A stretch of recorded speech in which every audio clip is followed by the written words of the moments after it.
Hello, this is Professor Denton Kerler again for the last in our 15.5 lecture sequence here. This is the fourth video. This one we're going to talk about a very important property of the gradient. It actually begins with an exercise. So I have the next page in the notes here for you.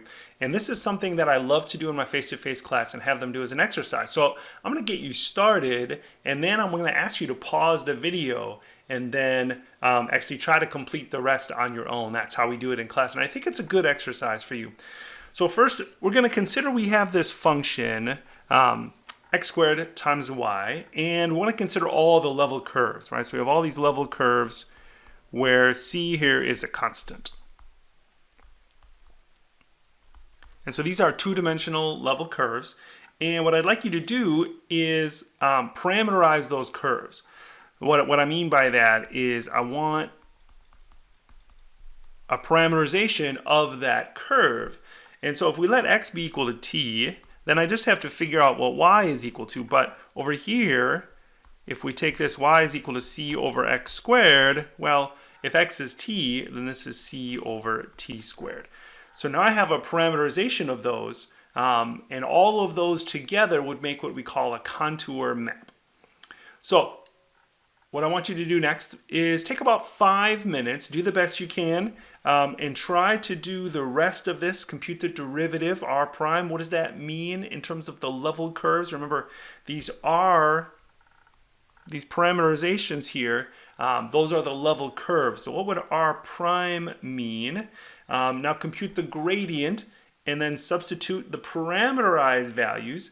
What that will do is it'll give you the gradient in terms of the t value. So the gradient will be a function of t. And then finally, compute the dot product of your new gradient, which is a function of t, and your r prime.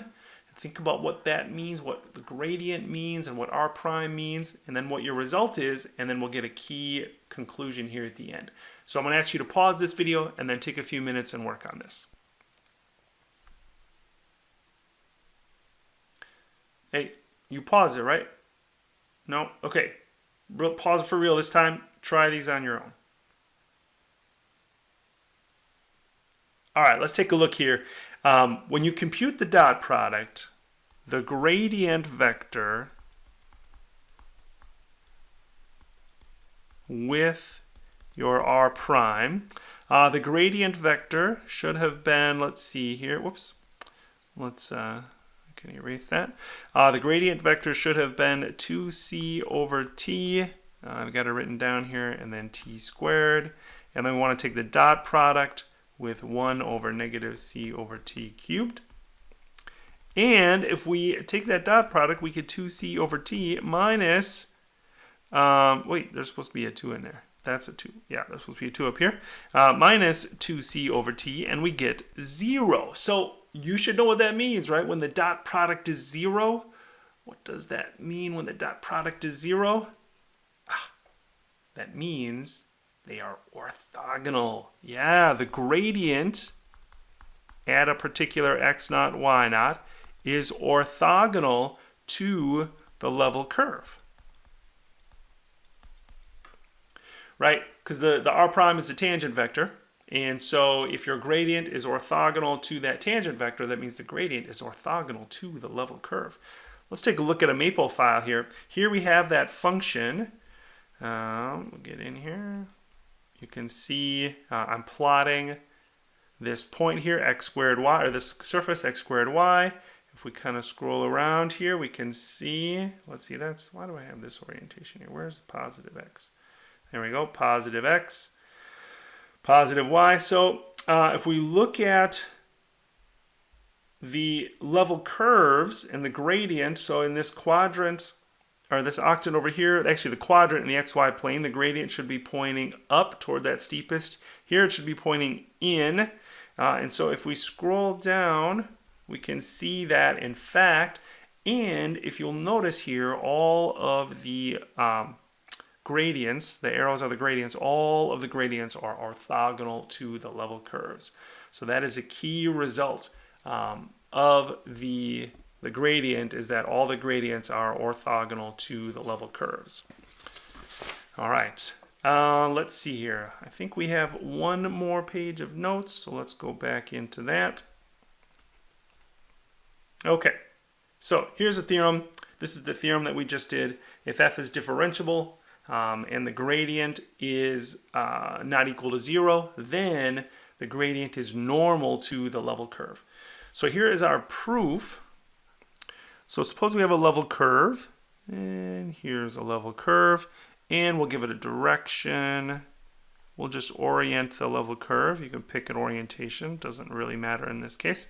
This is a z equals some c. And we pick a particular point here. We have x naught, y naught.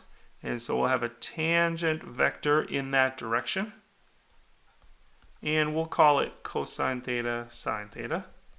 This will be the unit tangent vector. So it's pointing in the direction of motion.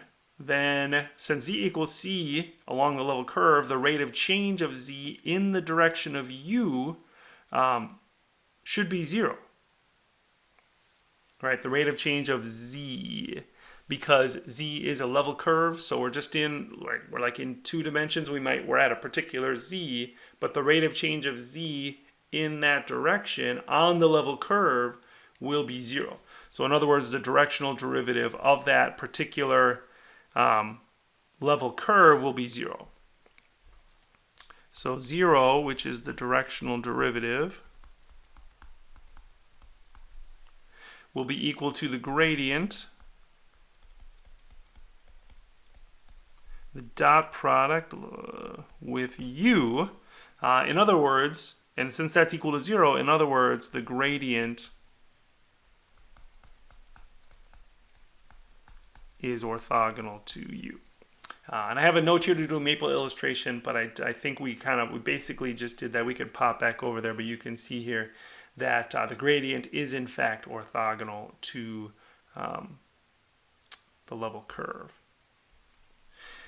Interestingly here, we can even do this in 3 dimensions where we have a function that is a function of 3, so I shouldn't say 3 dimensions, really 4 dimensions, where a function, a variable is a function of 3 inputs. So that could be like, example I like to use is think of the Earth. It's a sphere. You can think of the surface of the sphere if you like. And the temperature on the surface really depends on many things, but it could depend on your coordinates. And so your coordinate, you could even think of a sphere like an actual sphere. The Earth is not a sphere. But you could think of a ball bearing and the metal.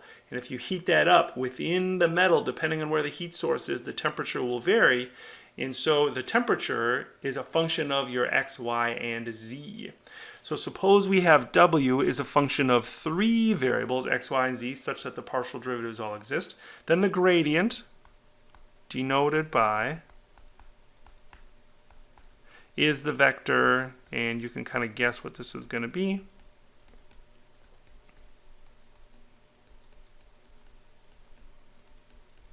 It's the 3 partial derivatives. We have 3 partial derivatives this time. And in this case, if we have w as a function of x, y, and z, we're not going to have level curves. If we fix w to be constant, we would have a level surface, because we would have this function of x, y, and z, and it would be equal to a constant. And so that would be one of our quadratic surfaces that we've done earlier in the course, where you have an implicit equation with x, y, and z in it. And so that is a surface. And so that's a level surface. So let's find the level surfaces for this particular example here in example 4. If we let c be equal to 2x minus 3y plus 8z, if you think about what those are planes. Those are planes. And so let's find the gradient. The gradient of w will be equal to, let's see, the derivative with respect to x, the derivative with respect to y, the derivative with respect to z. And you'll notice there that that doesn't depend on x, y, and z. That is just a particular vector. So what if we find and kind of draw a line that's parallel to that vector? I actually have that in Maple over here. And so I have these planes. These are our level surfaces. I don't know if you can see in here. Can I zoom in? So you can see that. Not really. That first one there, I think I need like an extra carriage return. There we go.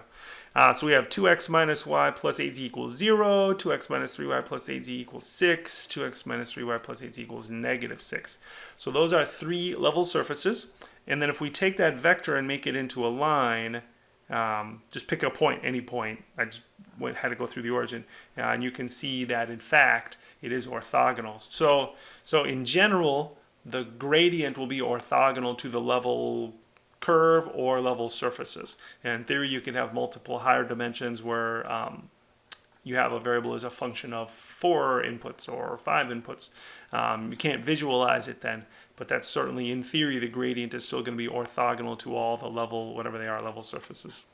All right, that is it. Let me just double check. I feel like that is it. I just want to make sure there's nothing else. Yeah, nothing else in this section, so that is it. That is it from section 15.5. Feel free to contact me if you have questions or comment below. I will get alerts about that as well. And that is it for this series on 15.5.